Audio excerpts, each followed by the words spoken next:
manuscript comes in, we have several groups that work on the journal, right? When I started at CHEST, we were self-published, meaning we did everything. We dealt with printers, we contracted out copy editing, we sold advertising and fulfilled everything.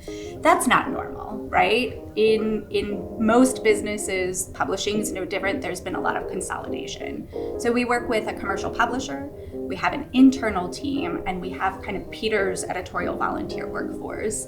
And so all of those groups kind of come in and out of the process throughout. So really, the way we organize things with the commercial publisher, and this is part of maintaining our editorial independence, is the front end before acceptance is all on us, right? They may have things that support us.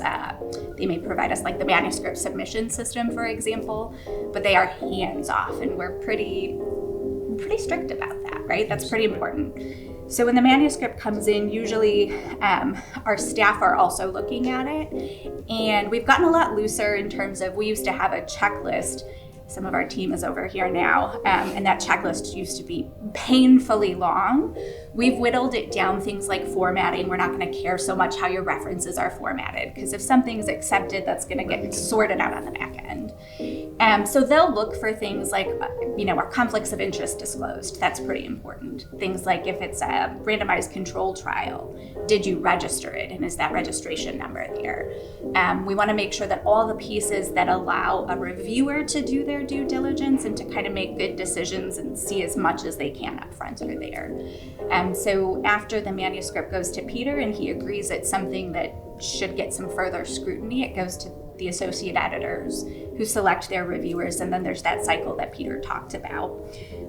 Once something is accepted, it now goes online 3 days from publication. And I say it, but what happens is that paper iterates with every version. So the first version we publish on the website is kind of the as accepted version. So it doesn't look typeset, it doesn't look like a CHEST article you're used to seeing.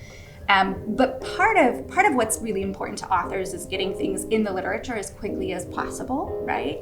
And so that's the time at which, there's no more embargo, dialogue can essentially start about this research.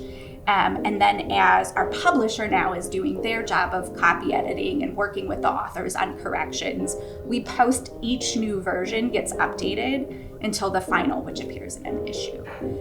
The other thing we're working on after acceptance is all of the complementary content that we create to try to make it easier for our audience to understand. So we're planning podcasts. There might be editorials that are invited, creating things like visual abstracts and kind of getting all of that in motion so that when we're disseminating it, we have all the pieces in place.